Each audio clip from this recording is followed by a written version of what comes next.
Good luck. Good luck. 22,000. 22,000. 22,000. 22,000. 22,000. 22,000. 22,000.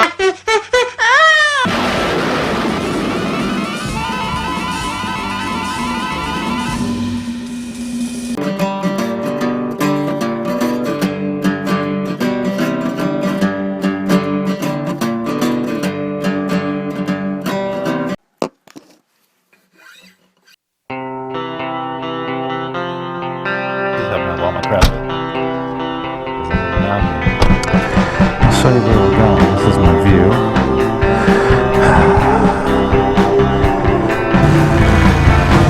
Gotta get your body all the way around in this. Wow, holy fucking shit.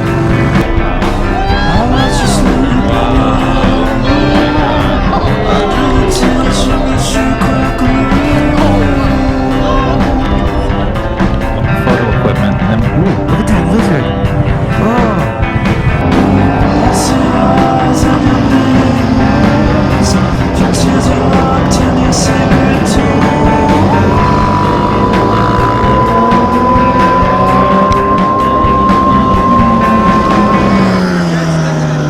Oh, you better be alert. I might just throw a random fry in the middle. Oh, who's faster? That was good.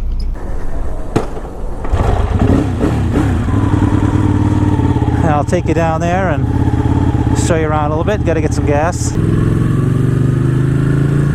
That thing's pretty cool. I took a video. One of my videos has some of that in there. Whatever the fuck that thing is, I can't even remember. You can see I still don't know my way around San Francisco. Look at that freaking zip up my jaw. Oh, fuck. Fucking Dianacy. See that?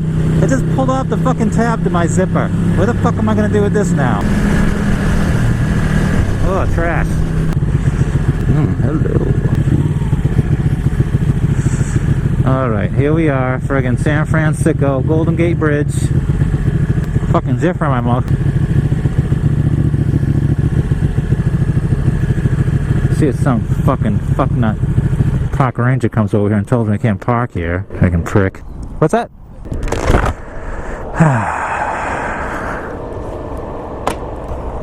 Look at this fucking thing. Look at how frail and fragile looking that is. Look at it. Look at it. Gotta love that duck. So I just hit 22,000 miles on this thing, and I haven't seen anyone do a long-term review, so I'm going to do one. 22,021 miles, see that? Oh yeah. I didn't have the bike all summer, and I probably would have had close to 30,000 miles on it. At one time I was putting about 500 miles a week on it, so I ride it quite a bit. I know Ducati's get a bad rap. You know, Audi bought Ducati, Volkswagen more or less, and I think they've influenced the company for the better. They've kind of joined two philosophies, which is the Italian spirit for design and the Germans' more prudent and creative approach to building something that's robust and intelligently engineered. So I think this is like the resulting product, and I think you're only going to see an improvement in their future products. I know that the even the Multistrada now, I think the first big valve service is like, I think it's over 20,000 miles, or maybe 25,000 miles. This one's actually 15,000. You know, gone are the days of the 5,000 or 6,000 mile service where you see an old Ducati for sale, and sure enough, it has like 6,500 miles on it right before the valve service is due. 6,000 miles just before the valve service. So in the 20,000 plus miles that I've had this thing, I really can't complain. I mean, yeah, it's had a few quirks, like with the mirrors and a couple of little, leaking gaskets, but other than that, it's been very reliable transportation, which is crazy. I mean, this is like a track-oriented machine, but yet it's a great commuter bike.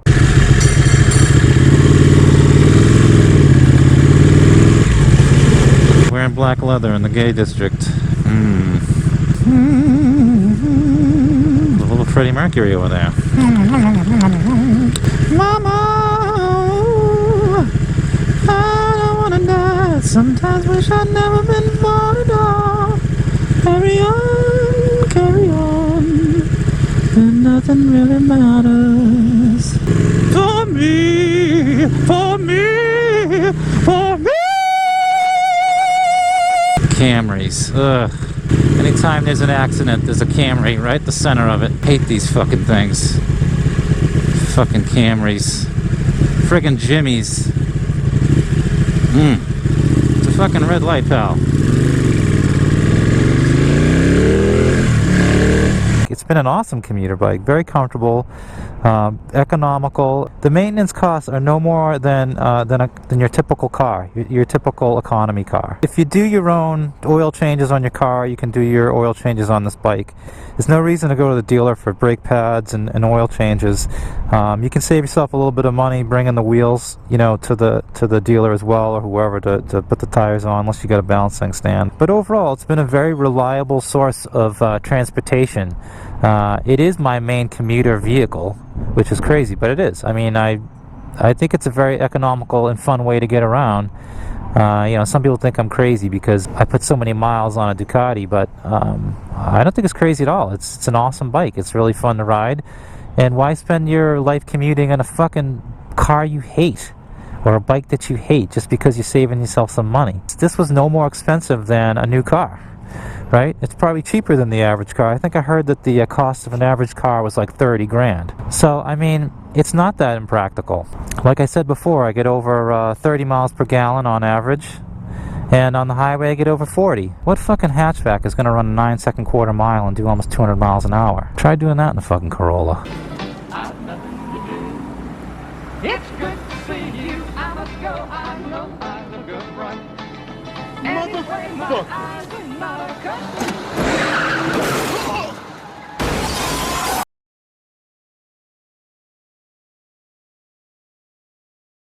For about the first 500 miles, the thing smoked on startup, like every time, for quite a while. Actually was a little bit worried about it, but sure enough, it went away. But even now, it does smoke on startup. That's why I really don't give it the beans until the thing is properly warmed up. So you can see that it says low right there. So as soon as that temperature changes, then you can drive it away. But I usually wait that long, and that's worked out pretty well. I haven't had any issues with the motor. The other thing it did is it had hard starts. It would just sit there and crank and not start. Like when it was really hot, it would do this, and I kind of suspected it has something to do with the fuel system and the gas tank. Eventually I found out that it was the EVAP canister, the charcoal canister, and I removed it and bypassed it.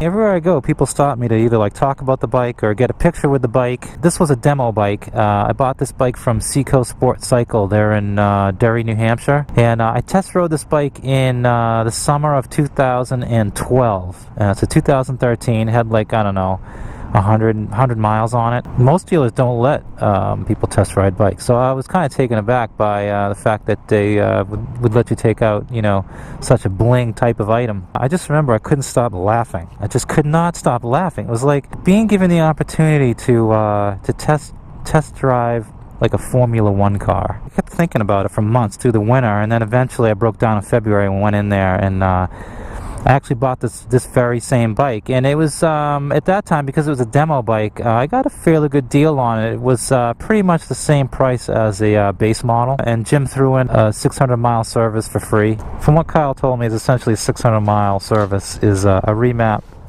for the ECU to back off some of the emissions and improve mid-range. And then an oil change, an oil and filter change.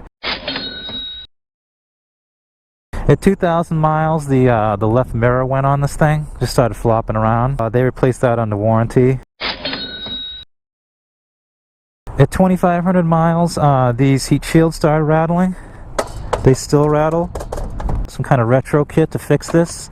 At 7,500 they installed it, but then like 500 miles later it was rattling again. So I don't care, you don't notice it. It's not that big a deal unless you're just like coasting down a hill with the engine off. You can kind of notice some of the rattling, but it's not that bad. I got 6,600 miles out of the front tire, and I remember replacing that for a track day. So at 7,300 miles, I noticed that there was a little bit of like oil that was on this heat shield, and I traced it back.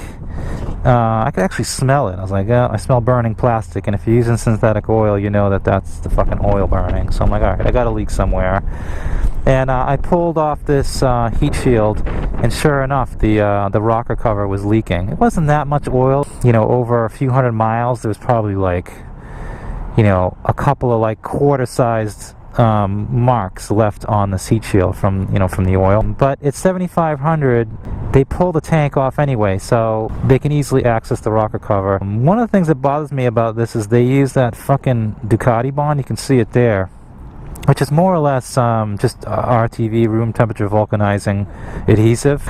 But anyway, Kyle did that. He fixed that at the 7,500 mile service. It was repaired under warranty. Obviously, you know, I have a 2-year warranty, unlimited miles from the factory, so they probably figure that most people aren't going to put 7,500 miles on a bike in under a year. But I hit the 7,500 mile mark, I think, in like 6 months. So Ducati wasn't making money on me in terms of that. But I haven't had any leaks from the rocker covers since. You know, this is a problem that plagues this bike, and I've heard, you know, some people have had nightmare stories where they just have to keep going back to the dealer to get it repaired. And I don't know if it was just the way my bike was machined, or you know, the allowances on my particular motor and how it fit together, or if it was just Kyle, because he's a really good tech or whatever, was able to seal it right the first time, so I didn't have any issues. But it can be an issue with these bikes, so it's just something to think about. If you see any leaks, that's probably what it's coming from.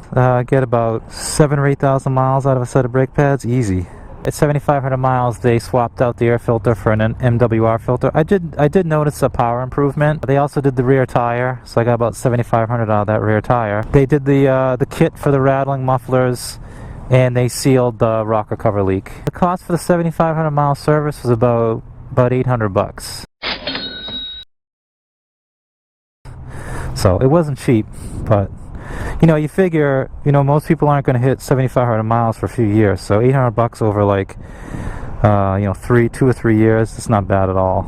So at 10,000 miles, the Marchesini stickers started coming off, and I remember complaining on one of the Ducati forums, I think it was the 1299 forum, that they use fucking stickers on their wheels. These forged aluminum wheels, which are pretty pricey items, and they can't silk screen a fucking logo on there. You can't use a power washer on these wheels. Like, you've got to be really careful. You can see this one's coming off. This is I think the second sticker. Each one of these stickers I think is like $8 from Ducati. You know, even on eBay they're like $8. So you just got to be mindful, like, when you're washing the wheels, not to wash the stickers off. The other thing I replaced at around 10,000 miles was this rear indicator. I had been putting a weather cover over it, and that weather cover was like pushing down on these, and it actually fatigued this isolator and ripped it, cracked it right open. So I actually got one of these from an $8.99. You can actually wrap these with electrical tape. So take it apart and then wrap the interface where this thing like clamshells around the isolator. Just wrap it with electrical tape, and you can see this one doesn't like wiggle at all. Well, it's wiggling now because it's cracked, but like where it interfaces here with the plastic, it doesn't really wiggle at all. So then at 12,000 miles, the right mirror went. They're probably like, at Decals, for like, oh, here he comes again for another mirror. They just have fucking boxes of these mirrors for the customers that come in. Just fucking hand them out. So then at 13,000 miles, I had like my first real issue with this bike. So the shift position sensor went, and the shift indicator on the dashboard would like would like flash. It would just keep flashing through all the gears like randomly. And then eventually it would pass through neutral, and every time it passed through neutral, the engine would surge. And then eventually it just went black with like a white little dash in it. That happened for like a couple of days, and then essentially the problem went away. But it would just sort of flash between 1 and 2 for like a few weeks. And then I took it in at the 15,000 mile service and told them about it, and I figured it was something to do with the shift or the gear position sensor. There's a Hall effect sensor there. They actually have to train when they replace it. So that was done at the 15,000 mile service, and I haven't had that problem since. No issues with the TFT screen. No dead spots in it or anything. It looks just as good as the day that I bought it. And then at 14,000 miles, I started to have another leak, and that was coming from the oil pan. I remember I took the belly fairings off, and there was like some oil that had accumulated down on the fairing. So then around the same time, I had another issue with the bike. The traction control would intervene even when it was like in race mode, or if the traction control was completely turned off. So one of the things that I really liked about this bike was how easy it was to launch. So like if you stopped at a light, all you have to do is rev it up, just feather the clutch out, and you could just loft the front wheel, ride a wheelie for like 50 feet. And you could transfer all that power back and just, build up the revs, and it would just settle down nicely and go. Like, I always liked that, and it was repeatable. You just keep doing it over and over and over. But at like around 14,000, the traction control light would come on every time the front wheel like started to get off the ground. It doesn't have wheelie control. I thought it had something to do with the fuel delivery or something, like tipping the bike up. You'd loft the front wheel a little bit, and then the fucking traction control would come in and kill the power instantly, and your fucking nuts would crash into the gas tank. So I brought the bike in at 15,000 miles. That's the big service interval for this bike.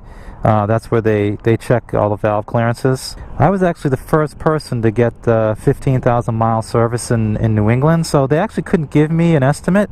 So basically what they do is they drop the oil pan. There's a screen in there they need to change, and you'll notice like any issues you have with the bike correspond with the service intervals. If the rocker cover's leaking, it'll correspond with a 7,500 mile service, so they got to pull the tank off anyway. They sealed up the oil pan. I haven't had issues with it leaking. And then they do the valve check and service if it needs it. Now they don't have to pull the forks off or anything like that to access the front cylinder. Essentially, they just drop the radiators out, and they can get to the front cylinder, and then obviously they pull the tank just like they did with to repair the rocker cover. They just pull the tank off and they get access to the head to check the valves. But at 15,000 miles, all the valves were in spec. So as I mentioned earlier, Kyle replaced this heat shield at no cost. The other one was pretty well faded. It wasn't cracked or anything, but some of the insulation was coming out of it, like this one is starting to do. You can see that this insulation's coming out. He also replaced at no cost this lower fairing. It was contacting the spring mount for the muffler. Like right here, it was getting hot and it melted this. So I replaced that, and then went through and tightened the main cap screws on the front subframe again that attached to the front cylinder. Those had to be tightened. And then the issue with launching the bike and the traction control intervention went away. I don't know if it was because they updated the ECU or whatever, but I didn't have the issue return. So at 18,000 I did the chain. It was pretty well worn. It was starting to click. So I was pretty happy with that. I didn't go crazy taking care of it. Every 500 miles I'd lube it, every 1,000 so I'd clean it. But I'd go a couple of thousand miles without lubing it. And then around the same time, I started to notice that the left front fork was leaking. And I guess when you look in the service manual, Ducati service manual, these fork seals are good for like about 18,000. So they were leaking, and I wanted to save myself some money, of course. So I actually pulled the forks off myself and brought them into Ducati. So I got a call from one of the techs, and he told me that the fork seal had actually worn a groove in the titanium nitride coating in the fork tubes, so they couldn't replace the seals. If they put new seals on there, it would just continue to leak. I remember telling the service guy that the bike was still under warranty, and he gave me like a strange look, because like who puts that many miles on a bike in under 2 years? Ducati factory warranty has unlimited miles. So, but anyway, it was a wear item, and Jim Smith took care of me at Ducati at Seacoast Sports Cycle, and I actually had both forks replaced under warranty, and they're pretty pricey. Each one of these forks is about $2,500. I was pretty thankful that they did that for me. While the forks are off, I actually found that the steering head was detented or indexed. It was kind of indexed in the center position. It wasn't that bad, but it was noticeable. So I actually replaced the bearings in the steering head, which wasn't that easy. You actually have to pull out these steering head plates, these cap plates, out of the subframe. And then you've got to cut the bearing races out of these cap plates. So I just basically took a Dremel and cut them out. It wasn't that bad. So here's a fully assembled steering head cap. The seal here, this is the grease seal. And here is your bearing in here. The bearing is made up of the inner race or cone. And you've got the bearing cage that carries the balls. And here inside is the bearing cup. It's a tapered cup. At the bottom there, that black thing is the other side of the grease seal. And then you've got to make a slug or an anvil to press the bearing races or the bearing cups back into the plate. Yeah, so here's the setup I'm using. It's just a simple 6-ton press. Here's the steering head plate. This is an anvil or a slug that I've made. Turn this down, use this end to press in the bearing cup. And this end is to press in the grease seal. And you got to be careful in terms of your allowances. You don't want to have an interference fit when you're pressing, when you're pressing that bearing cup in. You don't want to lock this into the bore of this plate. I think in terms of allowances, it was like 4 or 5 thousandths clearance between this and the mating bore. Now you got to be careful because you don't have much of a rim on this bearing cup. You got to know what you're doing in terms of tolerance and get this to work out. If it's too small, you'll slip inside the bearing. You don't want to do that inside this cup. Okay, so everything's pretty much centered, and I'm just going to lock that thing down into the bore.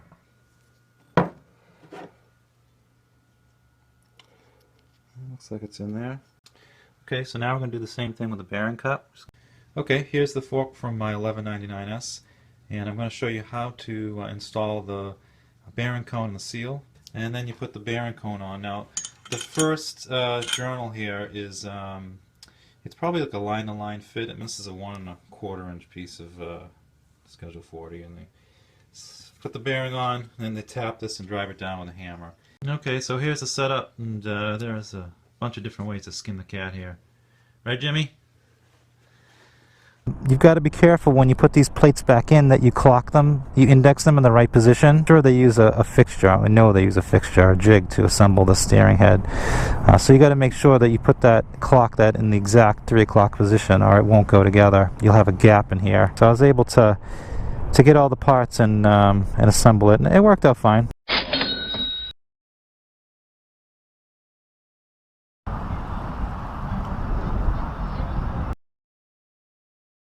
There aren't too many things that I dislike about this bike, but one standout item is the friggin' mirrors, man. This is probably the second or third. I can't even keep track of how many mirrors have failed on this bike, but you can see this. So you're pivoting the mirror and it loosens up, and the crown on the rivet spreads open, and then you lose all your preload on this pivot point, and the friggin' mirror wiggles. There's a little trick you can do to stick a penny in here, give you a little bit more preload so it doesn't bounce around as much. Once you get to 2 pennies, in thickness, you've got to replace either replace the mirror or fix that rivet, or else the fucking mirror will fall off. The rumors of the heat on this bike are greatly exaggerated. It does get hot, but to tell you the truth, it doesn't get any hotter than any other motorcycle I've ever ridden on in traffic. When you're moving, it's fine. When you're stopped, yeah, it's fucking hot. Like, every bike is hot. I will say that the seat subframe here, this is aluminum, these bolt heads get really fucking hot. These things, this area right here, because it's aluminum, it transfers all that heat from the engine. The cylinder head's right here.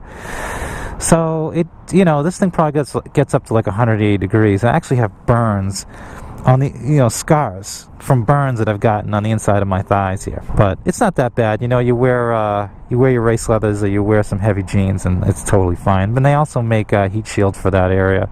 A lot of people put the Termionis on here. I didn't find that there was that much performance benefit over the stock mufflers. They don't sound much louder. So for like $2,000, I think you're wasting your money. I think the better idea is to use the Termioni up map, but core out the stock mufflers. Save yourself some dough. Now another check in the plus column of this bike is the comfort. I know people are going to think I'm crazy because they think this bike is uncomfortable, but I don't think it's uncomfortable at all, and I'm not surprised that the 1299 is one like all the major motorcycle publications. They've picked that bike as like the best street bike because it is comfortable. It's a comfortable bike, but the seat on the stock seat on the 1199 was fucking horrible. And even before I took collection of the bike, I bought the seat. Like as soon as I bought the bike, I went from like the sales office over to the parts counter and I bought the seat. And you can just see how fucking thick this thing is. Look at this thing. So not only does it give you comfort, like I can ride like 10 hours on this seat and I will have no discomfort at all. You know, I rode a Triumph in Hawaii at Truckster, and after like an hour my fucking ass was killing me because it was basically the foam we consolidated on the frame rails. But this seat is super comfortable, and the other benefit is that because it's so thick, you look at this thing, it's like, you know, a good 3 to 4 inches thick, whereas the stock seat is like an inch thick. So you get this offset here, which gives you a lot more thermal insulation from the rear cylinder head and the rear exhaust pipe. So I mean, that's a huge benefit. It totally transforms the bike. You haven't got one of these seats, you got to get one. You know, as a mechanical engineer, I want to enjoy using the machine. It's not something that I want to you know, spend all of my free time cleaning. I want to maintain it so that it runs properly, but spend most of my time enjoying it, you know, and that means riding it. This part of the tank has been abraded quite a bit just from my jacket, and yeah, it's lost a little bit of luster, but overall the paint is probably in fairly average, you know, shape. It's held up pretty well. There's swirl marks throughout the paint, and it's probably typical for a vehicle with this many miles. It's all original except for this right upper fairing and the front fairing. I was actually run off the road back in May by this crazy fucking woman. I was running into a ditch. It's coming around a corner, and basically her grill was pointing right at me, and I had to swerve off the road into a ditch. And I laid the bike over. I wasn't moving, but I did enough damage that did like $7,500 worth of damage, most of which was just scuffing up this front fork. I was listening to the tour guide here who's taken a bunch of people over the bridge on bicycles, saying that if a ship is too tall to pass under the bridge, the ship takes on water to increase its draft. It actually sinks into the water so that it can clear the bridge. It's pretty cool. Before I head home here while the sun is setting, I figured I'd take the opportunity to do a little startup and walk around.